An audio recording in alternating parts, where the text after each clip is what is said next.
ನಮಸ್ಕಾರ ಸ್ನೇಹಿತರೆ. ವಿಜ್ಞಾನ ಅಧ್ಯಯನದಲ್ಲಿ ಇವತ್ತಿನ ವಿಷಯ ಮ್ಯಾಟರ್, ವಸ್ತು. ಇದು ಸಹಜವಾಗಿ ಬಳಸೋ ಪದ. ವಿಜ್ಞಾನ ಓದುವಾಗ ಸೈನ್ಸಲ್ಲಿ ಒಂದು ಸ್ಪೆಸಿಫಿಕ್ ಅರ್ಥವನ್ನು ತಗೊಳ್ಳುತ್ತೆ. ಮ್ಯಾಟರ್ ಅಂದರೆ ಏನು ನೋಡೋಣ ಬನ್ನಿ. 17th century French philosopher, scientist and mathematician Rene Descartes ಹೇಳ್ತಾರೆ, The nature of matter or body considered in general consists not in its being something which is hard or heavy or colored, or which affects the senses in any way, but simply in its being something which is extended in length, breadth and depth. ಈ ವಾಕ್ಯ ಸ್ವಲ್ಪ complex ಆಗಿ ಅನ್ಸಿದ್ರು ಅದನ್ನು ಅರ್ಥ ಮಾಡ್ಕೊಳ್ಳೋಕೆ ಪ್ರಯತ್ನ ಪಟ್ಟರೆ ಅವ್ರು ಏನು ಹೇಳ್ತಾ ಇದ್ದಾರೆ ಅನ್ನೋದು ನಾವು ತಿಳ್ಕೋಬಹುದು. ವಸ್ತು ಅಂದ್ರೆ ಏನು? ನಮ್ಮ ಕಣ್ಮುಂದೆ ಎಷ್ಟೊಂದು ವಸ್ತುಗಳು ಕಾಣಿಸುತ್ತೆ. ಅದನ್ನು ನಾವು ಹೇಗೆ ಅರ್ಥ ಮಾಡ್ಕೊಳ್ಳೋದು ಅಂತಂದ್ರೆ, ಅದರದ್ದು ಬಣ್ಣ ಆಗಲಿ, ತೂಕ ಆಗಲಿ, ಅದು ನಮಗೆ ಹೇಗೆ ಕಾಣಿಸುತ್ತೆ ಅಥವಾ ಮುಟ್ಟಿದ್ರೆ ಹೇಗೆ ಅನಿಸುತ್ತೆ, ಅದೆಲ್ಲ ಅದರದ್ದು ಮೂಲ ಗುಣಗಳಲ್ಲ ಅಂತ ಹೇಳ್ತಾರೆ. ಅದನ್ನು ಅರ್ಥ ಮಾಡ್ಕೋಬೇಕಾದ್ರೆ ಒಂದು ಬಹಳ ಸಿಂಪಲ್ ವೇ ಹೇಳಬೇಕು ಅಂದರೆ, ಅದನ್ನು ನೀವು ಅಳಿಬಹುದು. ಅದಕ್ಕೊಂದು ಲೆಂತ್ ಇರುತ್ತೆ, ಬ್ರೆಡ್ತ್ ಇರುತ್ತೆ, ಡೆಪ್ತ್ ಇರುತ್ತೆ. ಇದು ಜನರಲೈಸೇಷನ್. ನಾವು ಅಬ್ಸ್ಟ್ರಾಕ್ಟ್ ಥಿಂಕಿಂಗ್ ಬಗ್ಗೆ ಮೊದಲನೇ ವಿಡಿಯೋಲ್ಲಿ ನೋಡಿದ್ವಿ. ಇದು ಒಂದು ಬಹಳ ಒಳ್ಳೆ example. And entire western science ಇವತ್ತೇನಿದೆ, ಈ ಒಂದು notion that all matter can be measured in length, breadth and depth ಮೇಲೆ ಕಟ್ಟಿದೆ. ಇದು ಬಹಳ one of the fundamental foundations of western science ಅಂತ ಹೇಳಬಹುದು. ಇನ್ಫ್ಯಾಕ್ಟ್ ರೆನೆ ಡೆಕಾರ್ಟ್ ಎಷ್ಟೊಂದು ಬ್ರಾಂಚಸ್ ಆಫ್ ಸೈನ್ಸ್ ಸ್ಟಡೀಸ್ನ ಶುರು ಮಾಡಿದ್ರು ಅವ್ರ ಕಾಲದಲ್ಲಿ. ಸೊ ನಾವು ಯಾವುದೇ ವಸ್ತು ತಗೊಂಡ್ರು ಅದು ಫಂಡಮೆಂಟಲಿ ಏನು ಅಂದರೆ, ಅದಕ್ಕೊಂದು ಅಳತೆ ಇರುತ್ತೆ. ಅದನ್ನು ಲೆಂತ್ ಇರುತ್ತೆ, ಬ್ರೆಡ್ತ್ ಇರುತ್ತೆ, ಡೆಪ್ತ್ ಇರುತ್ತೆ, 3 ಡೈಮೆನ್ಷನ್ಸ್ ಇರುತ್ತೆ. ಮುಂದೆ ನೋಡೋಣ ಬನ್ನಿ ಡೀಟೇಲ್ ಆಗಿ. ನಾವು ಫಸ್ಟ್ ವಿಡಿಯೋಲಿ ಹೇಳಿದ್ವಿ 9th ಮತ್ತು 10th ಸ್ಟ್ಯಾಂಡರ್ಡ್ ಸೈನ್ಸ್ ಸಿಲೆಬಸ್ ಅಲ್ಲಿ ನೋಡ್ತೀವಿ ಟಾಪಿಕ್ಸ್ ಈ ವಿಡಿಯೋ ಸರಣಿಯಲ್ಲಿ. ಎಸ್ಪೆಷಲಿ ಕೆಮಿಸ್ಟ್ರಿಗೆ ಫೋಕಸ್ ಮಾಡ್ತೀವಿ ಅಂತ. ಯಾಕೆಂದ್ರೆ ಕೆಮಿಸ್ಟ್ರಿ ಟಾಪಿಕ್ಸ್ ನೀವು 9th ಅಲ್ಲಿ 10th ಅಲ್ಲಿ ನೋಡೋದು ಒಂದು ಕಂಟಿನ್ಯೂಟಿ ಇರುತ್ತೆ, ಥರೋವಾಗಿ ಅಂಡರ್ಸ್ಟ್ಯಾಂಡ್ ಮಾಡ್ಕೋಬಹುದು. ಮಿಕ್ಕಿದ ಬ್ರಾಂಚಸ್ಸು ಹಾಗೆ ಓದ್ಕೋಬಹುದು. ಈ ಟಾಪಿಕ್ಸ್ ನಮಗೆ ಇಮಿಡಿಯೇಟ್ಲಿ ಏನೇನು ಬರುತ್ತೆ ಅಂದರೆ, matter in our surroundings is matter around us pure, atoms and molecules, structure of the atom. ಒಂದು ವಿಷಯ ನಿಮ್ಮ ಗಮನಕ್ಕೆ ತರಿಸ್ತೀನಿ. ಈ ವಿಡಿಯೋಗಳೇನಿದೆ ಇದು ನಿಮ್ಮ ಪುಸ್ತಕಗಳನ್ನು ಓದಿ ಅರ್ಥ ಮಾಡ್ಕೊಳ್ಳೋಕೆ ಸಹಾಯ ಮಾಡಲಿ ಅಂತ ನಮ್ಮ ಇಚ್ಛೆ. ಬಟ್ ಈ ವಿಡಿಯೋ ನಿಮ್ಮ ಟೆಕ್ಸ್ಟ್ ಬುಕ್ ಓದೋದನ್ನ ರಿಪ್ಲೇಸ್ ಮಾಡಬಾರ್ದು. ನೀವು ಇನ್ನೂ ಬುಕ್ಸ್ನ ಚೆನ್ನಾಗಿ ಓದಬೇಕು. ಅದನ್ನು ಅರ್ಥ ಮಾಡ್ಕೊಳ್ಳೋಕ್ಕೆ ಸಹಕಾರಿಯಾಗಿ ಈ ವಿಡಿಯೋಗಳನ್ನು ನೀವು ನೋಡಬೇಕು. ಆಮೇಲೆ ನೀವು ಇಂಗ್ಲೀಷಲ್ಲಿ ಫ್ಲೂಯೆಂಟ್ ಇಲ್ಲ ಅಂದರೂ ಏನೂ ಯೋಚನೆ ಇಲ್ಲ. ಎಸ್ಪೆಷಲಿ ಸ್ಪೋಕನ್ ಇಂಗ್ಲೀಷಲ್ಲಿ ಫ್ಲೂಯೆಂಟ್ ಇಲ್ಲ ಅಂದರೆ ಏನು ತೊಂದರೆ ಇಲ್ಲ. ಆದರೆ ಟೆಕ್ನಿಕಲ್ ವರ್ಡ್ಸ್ನ ಕರೆಕ್ಟಾಗಿ ಅರ್ಥ ಮಾಡ್ಕೊಳ್ಳೋಕೆ ಪ್ರಯತ್ನ ಪಡಿ. ಅದು ನಿಮಗೆ ಮುಂದೆನೂ ಹೆಲ್ಪ್ ಆಗುತ್ತೆ. ನೀವು ಯಾವುದೇ ಕರಿಯರ್ ತೊಗೊಂಡ್ರೂ ಟೆಕ್ನಿಕಲ್ ವರ್ಡ್ಸ್ನ ಕರೆಕ್ಟ್ ಅರ್ಥ ಮಾಡ್ಕೋಬೇಕು, ಅಪ್ರಾಕ್ಸಿಮೇಟ್ ಅರ್ಥ ಅಲ್ಲ. ಸೊ ನಾವು ಕೆಮಿಸ್ಟ್ರಿಲಿ, ಸೈನ್ಸಲ್ಲೆಲ್ಲ ನೋಡ್ತೀವಿ ಮ್ಯಾಟರ್ ಅಂದರೆ ಏನು, ಸಬ್ಸ್ಟೆನ್ಸ್ ಅಂದರೆ ಏನು, ಸಾಲ್ವೆಂಟ್ ಅಂದರೆ ಏನು. ಈ ಪದಗಳದೆಲ್ಲ ಅಪ್ರಾಕ್ಸಿಮೇಟ್ ಅಂಡರ್ಸ್ಟ್ಯಾಂಡಿಂಗ್ ಇರಬಾರ್ದು, ಕರೆಕ್ಟ್ ಅಂಡರ್ಸ್ಟ್ಯಾಂಡಿಂಗ್ ಇರಬೇಕು. ಆ ಕಾಂಟೆಕ್ಸ್ಟಲ್ಲಿ ಅದು ಏನು ಉಪಯೋಗ ಆಗ್ತಾ ಇದೆ ಅಂತ. ಆದರೆ ನೀವು ಓದುವಾಗಲಿ ಅರ್ಥ ಮಾಡ್ಕೊಳ್ಳುವಾಗಲಿ ಒಂದು ವರ್ಡ್ ಅಥವಾ specific passages of your text book ನಿಮಗೆ ಇನ್ನೂ ಅರ್ಥ ಮಾಡ್ಕೊಳ್ಳೋಕೆ ಹೆಲ್ಪ್ ಬೇಕು ಅಂದರೆ ನೀವು ಧಾರಾಳವಾಗಿ ನಮ್ಮ ಇಮೇಲ್ ಅಡ್ರೆಸ್ಗೆ ನಿಮ್ಮ ಪ್ರಶ್ನೆಗಳನ್ನು ಕಳಿಸ್ಬಹುದು. ಸೊ ಬನ್ನಿ ನೋಡೋಣ, ಮ್ಯಾಟರ್ ಅಂದರೆ ಏನು. ರೆನೆ ಡೆಕಾರ್ಟ್ ಹೇಳಿದ ಹಾಗೆ, ನಿಮ್ಮ ಮ್ಯಾಟರ್ ಇದೆ, ಒಂದು ವಸ್ತು ನಿಮ್ಮ ಸುತ್ತಮುತ್ತ ಇದೆ ಅಂತ ಗೊತ್ತಾಗೋದೇ ನಿಮ್ಮ ಇಂದ್ರಿಯಗಳಿಂದ. ಇಂದ್ರಿಯಗಳಿರಲಿಲ್ಲ, ನಿಮ್ಗೆ ಆ ಮಾಹಿತಿ ಬರಲಿಲ್ಲ ಅಂದರೆ ನಿಮ್ಗೆ ವಸ್ತು ಇದೆಯೋ ಇಲ್ವೋ ಅಂತಲೇ ಗೊತ್ತಾಗಲ್ಲ. ಸೊ ಎಲ್ಲ ವಸ್ತುಗಳು ನಮಗೆ ಇಂದ್ರಿಯಗಳ ಮೂಲಕ ಗೊತ್ತಾಗುತ್ತೆ, ಅವರ ಇರುವಿಕೆ, ಪ್ರೆಸೆನ್ಸ್ ಆಫ್ ಮ್ಯಾಟರ್. ಸೊ ನಮಗೆ ಪ್ರೈಮರಿಲಿ 5 ಸೆನ್ಸ್ ಆರ್ಗನ್ಸ್, 5 ಇಂದ್ರಿಯಗಳಿದೆ. ಸೊ ಅದರ ಮೂಲಕ ನಮ್ಮ ಸುತ್ತಮುತ್ತ ಇರೋ ವಸ್ತುಗಳ ಅರಿವು ನಮಗೆ ಆಗುತ್ತೆ. ವಸ್ತು ಇದೆ ಅಂದರೆ ಇಮಿಡಿಯೇಟ್ಲಿ ಒಂದು ನೀವು ಇನ್ನೊಂದು ಸೆಂಟೆನ್ಸ್ ಹೇಳ್ಬೋದು. ಒಂದು ವಸ್ತು ಇದೆ ಅಂದರೆ ಇಟ್ ಆಕ್ಯುಪೈ ಸ್ಪೇಸ್, ಸ್ವಲ್ಪ ಜಾಗ ತಗೊಳುತ್ತೆ, ಅದಕ್ಕೆ ಸ್ವಲ್ಪ ತೂಕ ಇದೆ. ತೂಕ ಇರೋದ್ರಿಂದನೇ ಕಾಣುತ್ತೆ, ಜಾಗ ಅದು ತಗೊಳ್ಳೋದ್ರಿಂದನೇ ನಮಗೆ ಅದು ಕಾಣುತ್ತೆ. So matter occupy space and has mass. ಎಲ್ಲ ವಸ್ತುವಿಗೂ ಅದರದೇ ಆದ ಆಕಾರ ಮತ್ತು ತೂಕ ಇರುತ್ತೆ. ಅದು ವಸ್ತುವಿನ ಗುಣಗಳ ಮೇಲೆ ಬೇರೆ ಬೇರೆ ತೂಕ ಅಥವಾ ಆಕಾರ ಬರುತ್ತೆ. ಈ ವೆಸ್ಟರ್ನ್ ಸೈನ್ಸಲ್ಲಿ ಎಸ್ಪೆಷಲಿ ನೀವು 9th 10th ಅಲ್ಲೆಲ್ಲ ಓದೋ ಸೈನ್ಸ್ ಟಾಪಿಕ್ಸಲ್ಲಿ ಒಂದು ದೊಡ್ಡ ಅಸಂಪ್ಷನ್ಸ್ ಏನು ಅಂತಂದರೆ, ನೀವು ಒಂದು ದೊಡ್ಡ ವಸ್ತುನ ತಗೊಂಡು ತುಂಡು ಮಾಡಿದ್ರೆ ಅದೊಂದು ಅರ್ಧ ಆಗುತ್ತೆ, ಅದನ್ನು ತುಂಡು ಮಾಡಿದ್ರೆ ಇನ್ನೊಂದು ಸ್ವಲ್ಪ ಮುರಿಯುತ್ತೆ. ಅದೇ ಥರ ನೀವು ಡಿವೈಡ್ ಮಾಡ್ಕೊಂಡು ಹೋಗ್ತಾ ಇದ್ರೆ ಏನಾಗುತ್ತೆ ಅಂತ ಒಂದು ಪ್ರಶ್ನೆ ಬರುತ್ತೆ. ಆ ಪ್ರಶ್ನೆಗೆ ಉತ್ತರ ಅಥವಾ ಅಸಂಪ್ಷನ್ ಇಸ್, ಕೊನೆಯಲ್ಲಿ ನೀವು ಮುರಿಯಕ್ಕೆ ಆಗದೇ ಇರೋವಂಥ ವಸ್ತು ಬರುತ್ತೆ, which we call as particle ಸೈನ್ಸಲ್ಲಿ. So all matter is made of particle ಅನ್ನೋದು ಒಂದು ದೊಡ್ಡ ಅಸಂಪ್ಷನ್. ಇದು ಅಸಂಪ್ಷನ್ ಯಾಕೆ ಹೇಳ್ತೀವಿ ಅಂದರೆ, ಈ ಪಾರ್ಟಿಕಲ್ನ ಮುಂದೆ ಮುರಿಯೋಕ್ಕಾಗತ್ತಾ ಇಲ್ವಾ ಅನ್ನೋದನ್ನು ಪ್ರೂವ್ ಮಾಡೋಕ್ಕಾಗಲ್ಲ. ಸದ್ಯಕ್ಕೆ ಮುರಿಯೋಕ್ಕಾಗಿರ್ಬೋದು, ಇಲ್ಲದೆ ಇರ್ಬೋದು. ಅದು ಒಂದು ಕಾರಣ. ಇನ್ನೊಂದು ಕಾರಣ ಏನು ಅಂದರೆ, matter is made of particles ಅನ್ನೋ ಅಸಂಪ್ಷನ್ನು ನಮ್ಮ ದಿನಚರಿಯಲ್ಲಿ ಕಾಣೋ ಎಷ್ಟೊಂದು ಫಿನಾಮಿನಾನ ಎಕ್ಸ್ಪ್ಲೈನ್ ಮಾಡೋಕ್ಕೆ ಹೆಲ್ಪ್ ಆಗುತ್ತೆ. ಬರೀ ಆಗ್ತಾ ಇರೋ ಫಿನಾಮಿನ ಎಕ್ಸ್ಪ್ಲೈನ್ ಮಾಡೋಕ್ಕಷ್ಟೇ ಅಲ್ಲ, ಪ್ರಿಡಿಕ್ಟ್ ಮಾಡೋಕ್ಕೂ ಈ ಅಸಂಪ್ಷನ್ ಬಹಳ ಹೆಲ್ಪ್ ಆಗುತ್ತೆ. ಸೊ ಒಂದು ಹಂತದ ತನಕ ವಸ್ತುಗಳನ್ನ ಅರ್ಥ ಮಾಡ್ಕೊಳ್ಳೋಕ್ಕೆ ವಸ್ತುಗಳ ಒಳಗಡೆ ಪಾರ್ಟಿಕಲ್ಸ್ ಇದೆ ಅನ್ನೋ ಅಸಂಪ್ಷನ್ನು ನಮಗೆ ಬಹಳ ಹೆಲ್ಪ್ ಆಗುತ್ತೆ. ಆ್ಯಂಡ್ ಆ ಪಾರ್ಟಿಕಲ್ಸ್ ಕೂಡ ಬೇರೆ ಬೇರೆ ವಸ್ತುವಿನ ಪಾರ್ಟಿಕಲ್ಸ್ ಬೇರೆ ಬೇರೆ. ಅದು ನೋಡೋಣ ಬನ್ನಿ. So matter is made of particles ಅಂತ ನಾವು ಹೇಳಿದ್ರೆ ಅದರಿಂದ ಏನೇನು ಎಕ್ಸ್ಪ್ಲೈನ್ ಮಾಡ್ಬೋದು ನಾವು ದಿನ ನೋಡೋ ಫಿನಾಮಿನಲ್ಲಿ. ಒಂದು ಆಬ್ಜೆಕ್ಟ್ ಬಣ್ಣ ಆಗಲಿ, ಅದು ಯಾಕೆ ರೆಡ್ ಇದೆ, ಅದು ಯಾಕೆ ಬ್ಲೂ ಇದೆ, ಎಕ್ಸ್ಪ್ಲೈನ್ ಮಾಡೋದು ಆ ಸ್ಪೆಸಿಫಿಕ್ ನೇಚರ್ ಆಫ್ ಪಾರ್ಟಿಕಲ್ಸಿಂದ. ಡೀಟೇಲ್ಸ್ ಎಲ್ಲ ಆಬ್ವಿಯಸ್ಲಿ ನೀವು ನೋಡ್ತೀರಾ ಮುಂದೆ. ಯಾಕೆ ಒಂದು ವಸ್ತು ಎಲೆಕ್ಟ್ರಿಸಿಟಿನ ಚೆನ್ನಾಗಿ ಕಂಡಕ್ಟ್ ಮಾಡುತ್ತೆ ಅಂದರೆ ಅದ್ರ ಮೂಲಕ ಎಲೆಕ್ಟ್ರಿಸಿಟಿ ಯಾಕೆ ಚೆನ್ನಾಗಿ ಹರಿಯುತ್ತೆ, ಇನ್ನೊಂದು ವಸ್ತು ಮೂಲಕ ಯಾಕೆ ಚೆನ್ನಾಗಿ ಹರಿಯಲ್ಲ. Plastic is not a good conductor, it is an insulator. Whereas metals ತಗೊಂಡ್ರೆ they are good conductors of electricity. ಯಾಕೆ? ಅಗೇನ್ ಪಾರ್ಟಿಕಲ್ಸ್ ಕಾರಣಗಳು ಇಟ್ಕೊಂಡು ನೀವು ಅದನ್ನು ಎಕ್ಸ್ಪ್ಲೈನ್ ಮಾಡ್ಬೋದು. Same goes for magnetism. ನೀವು ಅಡುಗೆ ಮಾಡೋದು ಅಷ್ಟೇ. ಯಾಕೆ ಒಂದು ತರಕಾರಿ ಬೇಗ ಬೇಯುತ್ತೆ, ಯಾಕೆ ಇನ್ನೊಂದು ತರಕಾರಿ ತುಂಬ ತಡವಾಗಿ ಬೇಯುತ್ತೆ, ಒಂದು ಸ್ವಲ್ಪ ನೀರು ತಗೊಳುತ್ತೆ ಬೇಯೋಕ್ಕೆ, ಇನ್ನೊಂದು ತರಕಾರಿ ಅಥವಾ ಪದಾರ್ಥ ಜಾಸ್ತಿ ನೀರು ತಗೊಳುತ್ತೆ. ಇದನ್ನೆಲ್ಲ ನಾವು ಪಾರ್ಟಿಕಲ್ಸ್ ಮೂಲಕ ಎಕ್ಸ್ಪ್ಲೈನ್ ಮಾಡ್ಬೋದು. ಸೊ ಈ ಅಸಂಪ್ಷನ್ ನಾವು ಮಾಡ್ಕೊಂಡಿರೋದು ಎಲ್ಲಿ ವರ್ಕ್ ಆಗಲ್ಲ ಅದು ಗೊತ್ತಿರಬೇಕು ನಮಗೆ. ಯಾಕಂದರೆ ಇದು ಅಸಂಪ್ಷನ್ ಅಷ್ಟೇ, ಇದು ಫುಲ್ ಪ್ರೂವ್ ಆಗಿಲ್ಲ ಅನ್ನೋದು ನಮ್ಮ ತಲೆಯಲ್ಲಿ ಯಾವಾಗಲೂ ಇರಬೇಕು. ಸೊ ಲೈಟ್ ಒಂದು ಬಹಳ ಮುಖ್ಯವಾದ ಪದಾರ್ಥ ಸೈನ್ಸಲ್ಲಿ, ಅಥವಾ ನಾವು ದಿನ ಕುತೂಹಲ ಇರೋರು ಅರ್ಥ ಮಾಡ್ಕೋಬೇಕು ನೀವು ಜಗತ್ತಿನ ಅಂದರೆ ಲೈಟನ್ನು ಎಕ್ಸ್ಪ್ಲೈನ್ ಮಾಡೋದು ಒಂದು ಬಿಗ್ ಚಾಲೆಂಜ್ ಸೈನ್ಸ್ಗೆ ಇವತ್ತು ಕೂಡ. ಸೊ ಎಷ್ಟೊಂದು ವರ್ಷಗಳಿಂದ ನಾವು ಲೈಟಲ್ಲಿ ಪಾರ್ಟಿಕಲ್ಸ್ ಇದೆ, ಫೋಟಾನ್ಸ್ ಅಂತಾರೆ. ಲೈಟಲ್ಲಿ ಪಾರ್ಟಿಕಲ್ ಇದೆಯಾ? ಹೌದು, ಫೋಟಾನ್ಸ್ ಇರುತ್ತೆ ಅಂತ ಸಾಕಷ್ಟು ಜನ ಸೈಂಟಿಸ್ಟ್ ಹೇಳಿರ್ತಾರೆ.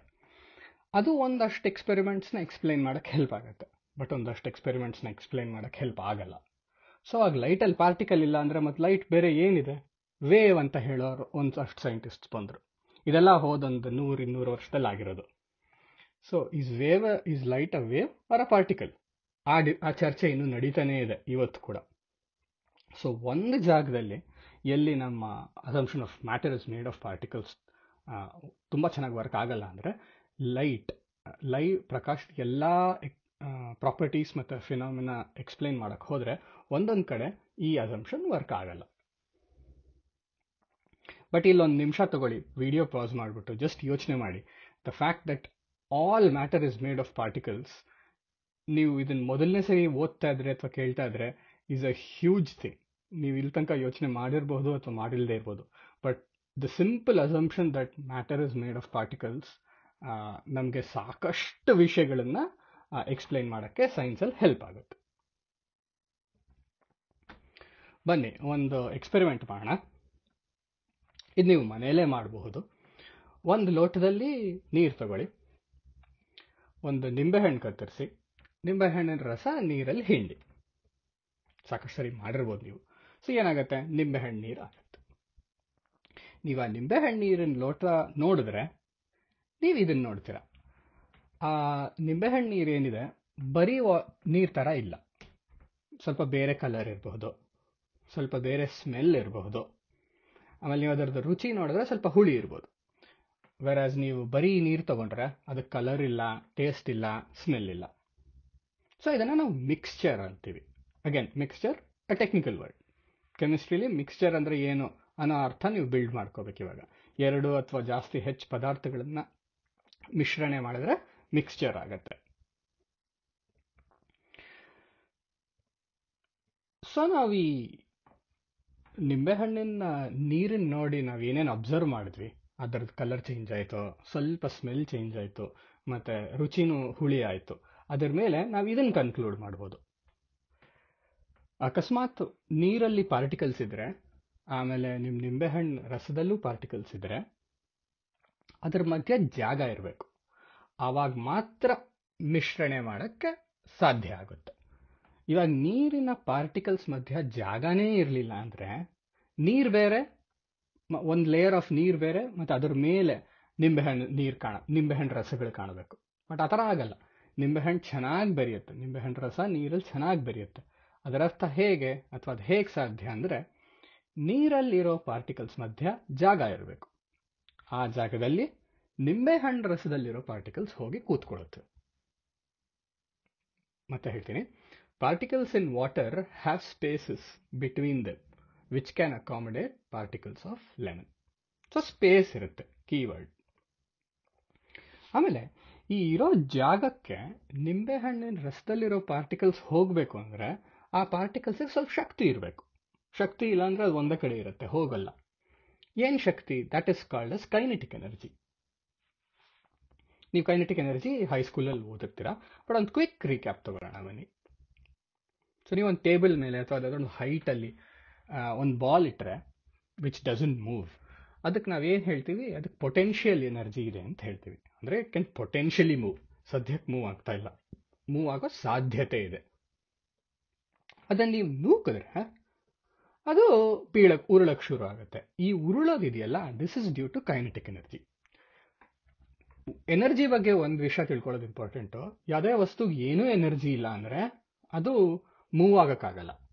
ಸೊ ಯಾವ್ದಾದ್ರು ಎನರ್ಜಿ ಮೂವ್ ಆಗ್ತಾ ಇದೆ ಅಂದರೆ ಅದಕ್ಕೆ ಖಂಡಿತ ಕೈನೆಟಿಕ್ ಎನರ್ಜಿ ಇದೆ ಅಂತ ನಾವು ಕನ್ಕ್ಲೂಡ್ ಮಾಡ್ಬೋದು. So kinetic energy is energy due to movement.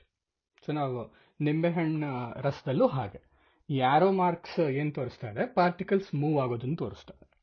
So random ಡೈರೆಕ್ಷನಲ್ಲಿ move ಆಗುತ್ತೆ. ನೀವು ನಿಂಬೆಹಣ್ಣು ನೀರು ರಸ ಹಾಕಿದ ಕೂಡಲೇ ರ್ಯಾಂಡಮ್ ಡೈರೆಕ್ಷನಲ್ಸಲ್ಲಿ ಪಾರ್ಟಿಕಲ್ಸ್ ಆಫ್ ವಾಟರ್ ಮತ್ತು ಪಾರ್ಟಿಕಲ್ಸ್ ಆಫ್ ಲೆಮನ್ ಮೂವ್ ಆಗೋಕ್ಕೆ ಶುರು ಆಗುತ್ತೆ. ಈ ಮಿಶ್ರಣ ಏನಿದೆ, ಈ mixing of lime with water, it is called diffusion.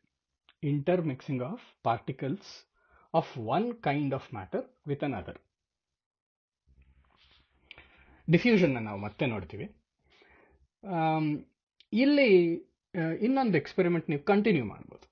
ನೀವು ನಿಂಬೆಹಣ್ಣು ಹಾಕಿದ್ದೀರಲ್ಲ ನೀರಿಗೆ, ಅದಕ್ಕೊಂದು ಸ್ವಲ್ಪ ಗ್ಯಾಸ್ ಸ್ಟವ್ ಮೇಲೋ ಅಥವಾ ಶಾಖ ಕೊಡಿ, ಹೀಟ್ ಕೊಡಿ ಅದಕ್ಕೆ. ಅವಾಗ ಏನಾಗುತ್ತೆ ನೋಡಿ.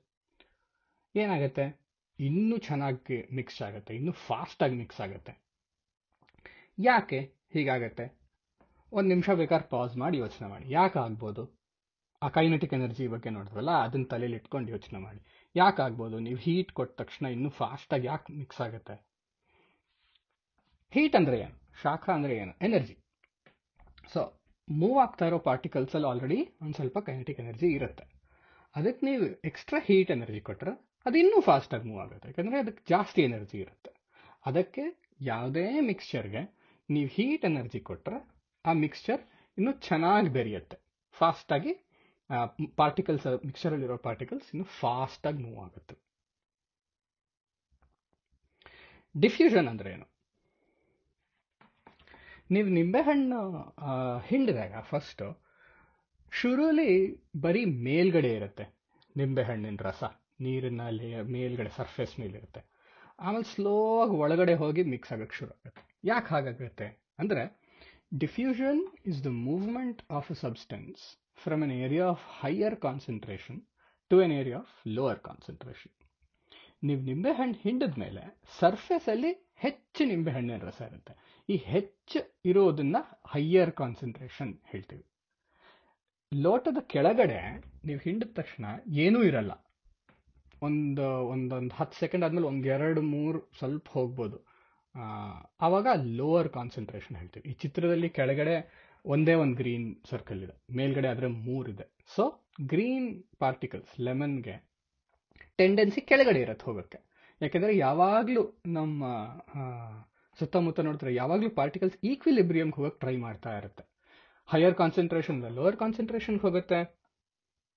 ಆಮೇಲೆ ನೀರು ಕೂಡ ಅಷ್ಟೆ, ಕೆಳಗಡೆಯಿಂದ ಮೇಲ್ ಹೋಗೋದು ಜಾಸ್ತಿ, ಬಿಕಾಸ್ ಮೇಲ್ಗಡೆ ಇವಾಗ ನಿಂಬೆಹಣ್ಣಿನ ರಸ ಬಂದ್ಬಿಟ್ಟಿದೆಯಲ್ಲ. ಸೊ ನೀರಿನ ಪಾರ್ಟಿಕಲ್ಸ್ಗೆ ಮೇಲ್ಗಡೆ ಹೋಗೋ ಟೆಂಡೆನ್ಸಿ ಇರುತ್ತೆ. So particles will always move from higher concentration to an area of lower concentration, and this is called as diffusion.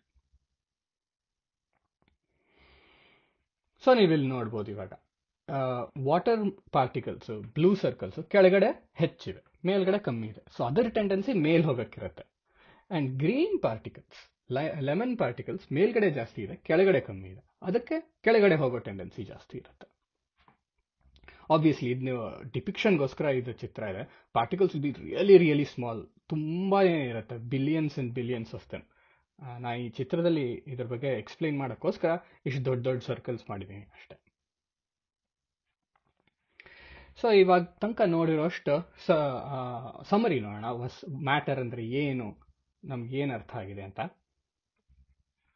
First, matter exists ಅಂದ್ರೆ it has to have space and volume.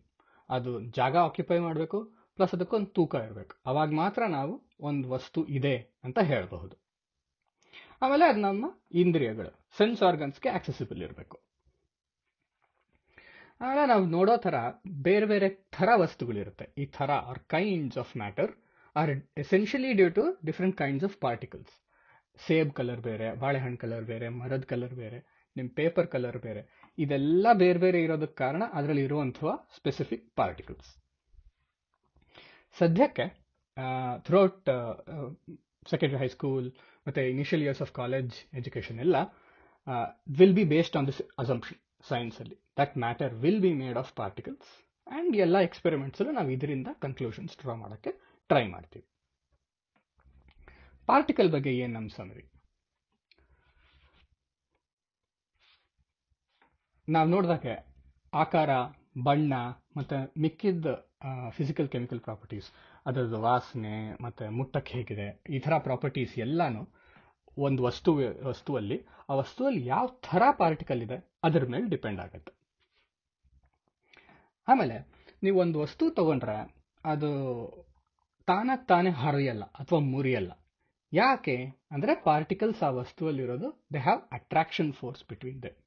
ನೀವೊಂದು ಲೋಟದಲ್ಲಿ ನೀರು ತಗೊಂಡ್ರೆ ತಾನೇ ನೀರು vapour ಆಗಿ ಹೋಗ್ಬಿಡಲ್ಲ ಅಥವಾ ಆ ಲೋಟದಿಂದ ಆಚೆ ಹರಿಯಲ್ಲ. ಯಾಕೆ? Because particles of water have attraction force between them. ಒಂದು ಪೆನ್ ತಗೊಂಡ್ರೆ ಪೆನ್ ತಾನೇ ಮುರಿದು ಹೋಗಲ್ಲ, ಪೆನ್ ವಿಲ್ ಬಿ ಸಾಲಿಡ್. ಯಾಕೆ? ಬಿಕಾಸ್ ಆ ಪೆನ್ನಲ್ಲಿರೋ ಪಾರ್ಟಿಕಲ್ಸ್ ಮಧ್ಯೆ ಎಲ್ಲ ಅಟ್ರಾಕ್ಷನ್ ಫೋರ್ಸ್ ಇರುತ್ತೆ. ಅಟ್ರಾಕ್ಷನ್ ಅಂದರೆ ಫೋರ್ಸ್ ಎಕ್ಸರ್ಟಿಂಗ್ ಟುವರ್ಡ್ಸ್ ಈಚ್ ಅದರ್. ಇದ್ರದ್ದು ಆಪೋಸಿಟ್ ಏನಾಗುತ್ತೆ? Repulsion force away from each other. So particles of any matter have attraction force between them. And ಈ ಜಾಗಗಳಿರುತ್ತೆ particles ಮಧ್ಯೆ, ಅದಕ್ಕೆ ಬೇರೆ ಪಾರ್ಟಿಕಲ್ಸ್ ಆಫ್ ಅದರ್ ಮ್ಯಾಟರ್ ಬಂದ್ಬಿಟ್ಟು ಅಲ್ಲಿ ಸೇರ್ಕೋಬಹುದು. And particles will always keep moving. ಒಂದೇ ಕಡೆ ಕೂತಿರೋ ಅಂತ ಅಸಂಪ್ಷನ್ ಬೇಸ್ಡ್ ವಸ್ತು ಅಲ್ಲ ಅದು. Particles will always be moving, and in our model they have kinetic energy which helps them move. ಅಷ್ಟೆ. ಸೊ ಇದು 2 ಸಮರಿ ನೀವು ಮತ್ತೆ ಪಾಸ್ ಮಾಡಿ ನೋಡಿ ಚೆನ್ನಾಗಿ ಅರ್ಥ ಮಾಡ್ಕೊಳ್ಳಿ. ಸರಿ, ಇವತ್ತಿನ ವಿಷಯದ ಬಗ್ಗೆ ಏನೇನು ಮಾತಾಡಿದ್ವಿ ಅದರದ್ದು ಕೀವರ್ಡ್ಸ್ ನೋಟ್ ಮಾಡ್ಕೊಳ್ಳೋಣ. ಕೀವರ್ಡ್ಸ್ ನೋಡಿದ ತಕ್ಷಣ ನಾವು ಆ ವರ್ಡ್ ಬಗ್ಗೆ ಏನೇನು ಮಾತಾಡಿದ್ವಿ ಆ ವಿಷಯಗಳೆಲ್ಲ ನಿಮ್ಮ ತಲೆಗೆ ಬರಬೇಕು. ಮ್ಯಾಟರ್, ವಸ್ತು ಅಂದರೇನು ನೋಡಿದ್ವಿ. ಪಾರ್ಟಿಕಲ್ ಅಂದ್ರೇನು? Matter is made of particles. ಇದು ನಮ್ಮ assumption of course. And matter and particle occupy space and they have energy particles have energy, which is why they keep moving, and they have attractive force towards each other. And you can take one matter and mix it with another matter when appropriate. So ನೀವು ಎರಡು ಸಾಲಿಡ್ನ mix ಮಾಡೋಕ್ಕಾಗಲ್ಲ typically. ಒಂದು ಸಾಲಿಡ್ನ ಒಂದು ಲಿಕ್ವಿಡಲ್ಲಿ mix ಮಾಡ್ಬೋದು, and ಬೇರೆ states mix ಮಾಡ್ಬೋದು. ನೋಡೋಣ ಅದನ್ನು ಮುಂದಿನ ವಿಡಿಯೋಸಲ್ಲಿ. ಓಕೆ, ಇವತ್ತಿನ ವಿಷಯ ಅಲ್ಲಿಗೆ ಮುಗೀತು. ನಿಮಗೆ ಇನ್ನೂ ಕುತೂಹಲ ಇದ್ದರೆ ಹೋದ ವಿಡಿಯೋಲಿ ಒಂದು ಪ್ರಶ್ನೆ ಹಾಕ್ಕೊಂಡಿದ್ವಿ ನಾವು. ಪುಸ್ತಕ ಹಳೇದು ಹಾಕ್ದಾಗೆ ಯಾಕೆ ಹಳದಿಯಾಗುತ್ತೆ ಪುಸ್ತಕದ ಪೇಜ್ಗಳೆಲ್ಲ? ನೀವು ಯೋಚನೆ ಮಾಡಿರ್ಬೋದು ಅಥವಾ ಇಂಟರ್ನೆಟ್ಟಲ್ಲಿ ನೋಡಿರ್ಬೋದು. ನಿಮ್ಗೆ ಉತ್ತರ ಸಿಗಲಿಲ್ಲ ಅಥವಾ ಉತ್ತರ ಹುಡುಕಕ್ಕೆ ಇನ್ನೂ ಕುತೂಹಲ ಇದೆ ಅಂದರೆ ಇಲ್ಲಿ ನೋಡೋಣ ಬನ್ನಿ. ಇವತ್ತಿನ ಆಲ್ಮೋಸ್ಟ್ ಎಲ್ಲ ಪೇಪರ್ ಮರದಿಂದ ಮಾಡಿರುತ್ತೆ. ಮರದಲ್ಲಿ ಒಂದು ಇಂಪಾರ್ಟೆಂಟ್ ಸಬ್ಸ್ಟೆನ್ಸ್ ಇರುತ್ತೆ, ಸೆಲ್ಯುಲೋಸ್ ಅಂತ. ಅದು ಎಲೆಗಳಲ್ಲೂ ಇರುತ್ತೆ. ಈ ಸೆಲ್ಯುಲೋಸ್ ಏನಿದೆ, ಇದು ಲೈಟ್ನ ಚೆನ್ನಾಗಿ ರಿಫ್ಲೆಕ್ಟ್ ಮಾಡುತ್ತೆ. ಅದಕ್ಕೆ ಹೊಸ ಪೇಪರ್ ಮಾಡಿದಾಗ ಯೂಶಲಿ ವೈಟ್ ಕಾಣಿಸುತ್ತದೆ ನಮಗೆ. ಇದೊಂದು ಥರ ಮ್ಯಾಟರ್ ಇರುತ್ತೆ ಈ ಪೇಪರಲ್ಲಿ, which is called as lignin. Lignin ಮತ್ತು ಸೆಲ್ಯುಲೋಸ್ ಟೈಮ್ ಆಗ್ತಾ ಆಗ್ತಾ ಗಾಳಿಗೆ ಎಕ್ಸ್ಪೋಸ್ ಆಗಿದ್ರೆ, ಸೂರ್ಯನ ಬೆಳಕು ಇದನ್ನು ಆಕ್ಸಿಲರೇಟ್ ಮಾಡುತ್ತೆ, ಬಟ್ ಎಸೆನ್ಷಿಯಲಿ ಗಾಳಿಗೆ ಎಕ್ಸ್ಪೋಸ್ ಆಗಿದ್ರೆ ಗಾಳಿಲಿರೋ ಆಕ್ಸಿಜನ್ ಮಾಲಿಕ್ಯೂಲ್ಸ್ ಜೊತೆ ಕೆಮಿಕಲ್ ರಿಯಾಕ್ಷನ್ ಮಾಡ್ಕೊಳ್ಳುತ್ತೆ. ಈ ಆಕ್ಸಿಜನ್ ಜೊತೆ ಏನಾಗುತ್ತೆ reaction? It is called as oxidation. Oxidation ಈ ಡೀಟೇಲ್ ನೀವು ಮುಂದೆ ವಿಡಿಯೋಸಲ್ಲಿ ನೋಡ್ತೀರಾ. ಬಟ್ ಸದ್ಯಕ್ಕೆ ನಿಮ್ಗೆ ಏನು ಗೊತ್ತಿರಬೇಕು ಅಂದರೆ, cellulose and lignin both react with oxygen and form what are called as chromophores. Chromophores property ಏನು ಅಂದರೆ, ಅದು ಎಲ್ಲೋ ಲೈಟ್ನ ಬಹಳ ಚೆನ್ನಾಗಿ ರಿಫ್ಲೆಕ್ಟ್ ಮಾಡುತ್ತೆ. ಅದಕ್ಕೆ ಹೆಚ್ಚು ಕ್ರೋಮೋಫೋರ್ಸ್ ಆದಷ್ಟು ನಿಮಗೆ ಪೇಜ್ ಹಳದಿ ಕಾಣುತ್ತೆ, ಎಲ್ಲೋ ಕಾಣುತ್ತೆ. ಸೊ ನೀವೊಂದು ಬುಕ್ನ ಗಾಳಿಗೆ ಎಕ್ಸ್ಪೋಸ್ಡ್ ಆಗಿಬಿಟ್ರೆ ಅದು ಹೆಚ್ಚು ಆಕ್ಸಿಜನ್ ಮಾಲಿಕ್ಯೂಲ್ಸ್ ಜೊತೆ ರಿಯಾಕ್ಟ್ ಆಗಿ ಕ್ರೋಮೋಫೋರ್ಸ್ ಪ್ರೊಡ್ಯೂಸ್ ಆಗಿ ಅದು ಎಲ್ಲೋ ಲೈಟ್ನ ಚೆನ್ನಾಗಿ ರಿಫ್ಲೆಕ್ಟ್ ಮಾಡುತ್ತೆ. ಅದಕ್ಕೆ ಹಳೆಯ ಪುಸ್ತಕಗಳು ಹಳದಿ ಕಾಣುತ್ತೆ. ಓಕೆ, ಇನ್ನೊಂದು ಪ್ರಶ್ನೆ ನೋಡೋಣ ಈ ಸರಿ. ಕಾರ್ಬನ್ ಡೈಆಕ್ಸೈಡ್ ಫೇಮಸ್ ಗ್ಯಾಸ್ ಇದೆ, ಯಾವ್ದು ಯಾವಾಗಲೂ ಗ್ಯಾಸಿಯಸ್ ಸ್ಟೇಟಲ್ಲೇ ಇರುತ್ತಾ? ಯೋಚನೆ ಮಾಡಿ. ಇದು ಇದರದ್ದು ಕೆಮಿಕಲ್ ಫಾರ್ಮ್ಯುಲಾ CO2, ಆ್ಯಂಡ್ ಈ ಎರಡು ಈಕ್ವಲ್ ಟು ಸೈನ್ ಏನಿದೆ ಅದು ಬಾಂಡ್ ಅಂತಾರೆ ಕೆಮಿಸ್ಟ್ರಿ. ನೀವು ಅದನ್ನು ನೋಡ್ತೀರಾ. Bond is nothing but force, attractive force ನೋಡ್ತೀವಲ್ಲ, ಅದೇ ಥರನೇ. ಸೊ ಈ ಚಿತ್ರದಲ್ಲಿ ಒಂದು ಕಾರ್ಬನ್ ಆಟಮ್ ಮತ್ತು ಎರಡು ಆಕ್ಸಿಜನ್ ಆಟಮ್ಸ್ ಮಧ್ಯ ಅಟ್ರಾಕ್ಟಿವ್ ಫೋರ್ಸ್ ಇದೆ. ಅದಕ್ಕೆ CO2 ಒಂದು ಮಾಲಿಕ್ಯೂಲ್ ಆಗಿ ಉಳ್ಕೊಳ್ಳುತ್ತೆ. ಇಲ್ಲಾಂದರೆ CO2 molecule on its own ಇರೋಕ್ಕಾಗಲ್ಲ. ಈ ಅಟ್ರಾಕ್ಟಿವ್ ಫೋರ್ಸ್ ಇದ್ರೆ ಮಾತ್ರ CO2 ಅಂತ ಹೇಳಿಸ್ಕೊಳ್ಳುತ್ತೆ.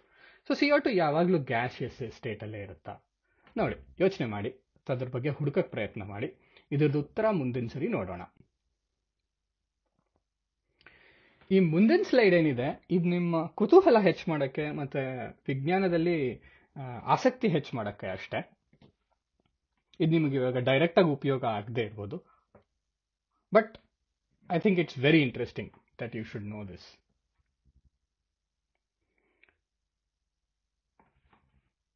ಆಲ್ಬರ್ಟ್ ಐನ್ಸ್ಟೈನ್ ಹೇಳ್ತಾರೆ, concerning matter we have been all wrong.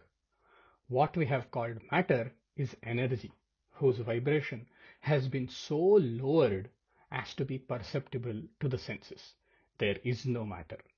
ಇದು ನೀವು ಬಹಳ ರ್ಯಾಡಿಕಲ್ ವ್ಯೂ ಅಂತ ಹೇಳ್ಬೋದು. ನಾವು ಈ 20-25 ನಿಮಿಷ ಏನು ನೋಡಿದ್ದೀವಿ ಅದರದ್ದು ಪೂರ್ತಿ ಉಲ್ಟಾ ವ್ಯೂ ಇದೆ ಇದು. ಆ್ಯಂಡ್ ಸೈನ್ಸಲ್ಲಿ ಹಾಗೆ ಪ್ರತಿಯೊಂದಷ್ಟು ವರ್ಷಕ್ಕೂ ಒಬ್ರು ಯಾರೋ ಹೊಸದು ಕಂಡುಹಿಡಿತಾರೆ, ಇವಾಗ ತಕ್ಕ ಕಂಡುಹಿಡಿದ್ರನ್ನ ತಪ್ಪು ಅಂತ ಸಾಬೀತು ಮಾಡಿ ಮುಂದೆ ಹೋಗ್ತೀವಿ. This is very natural in science, because ಸೈನ್ಸಲ್ಲಿ ನಮ್ಗೆ ಏನು ಇಂಟ್ರೆಸ್ಟ್ ಇದೆ, ಅದರ ಟ್ರೂತ್, ಸತ್ಯ ಕಂಡುಹಿಡಿಯೋಕ್ಕೆ. ಸೊ ಜಸ್ಟ್ ಬಿಕಾಸ್ ಒಂದು ವಸ್ತು ತುಂಬ ವರ್ಷದಿಂದ ಪಾಪ್ಯುಲರ್ ಇತ್ತು, ಅದೇ ಯಾವಾಗಲೂ ನಿಜ ಇರಬೇಕು, ಆ ಥರ ಇರಬಾರ್ದು ನಮ್ಮ mindset. We have to be open to new things. And here is one idea which rocked the entire world in 19th century. So ನೀವು ಡಿಕಾರ್ಟ್ ನೋಡಿದ್ರೆ ಅವರು 17th centuryಲಿ ಇರ್ತಾರೆ. Albert Einstein is more 19th century. So 150 ವರ್ಷ almost difference ಇದೆ, where we have evolved in our understanding of the world. And this is the view of Einstein. ಇವತ್ತಿಗೂ ಇದ್ರ ಬಗ್ಗೆ ಸಾಕಷ್ಟು ಚರ್ಚೆಗಳಿದೆ, ಸಾಕಷ್ಟು ಕೋರ್ಸಸ್ ನಡೀತಾ ಇದೆ. And science keeps pushing the horizon. Okay, ನಿಮಗೆ ಇವತ್ತು ನಾವು ಮಾತಾಡಿದ ವಿಷಯದಲ್ಲಿ ಏನಾದರೂ ಪ್ರಶ್ನೆಗಳಿದ್ದರೆ ನೀವು ಧಾರಾಳವಾಗಿ 2 ಇಮೇಲ್ ಅಡ್ರೆಸ್ಗೆ ನಿಮ್ಮ ಪ್ರಶ್ನೆಗಳನ್ನು ಕಳಿಸಬಹುದು. ಮುಂದಿನ ಸರಿ ಮತ್ತೆ ಸಿಗೋಣ. ಧನ್ಯವಾದಗಳು.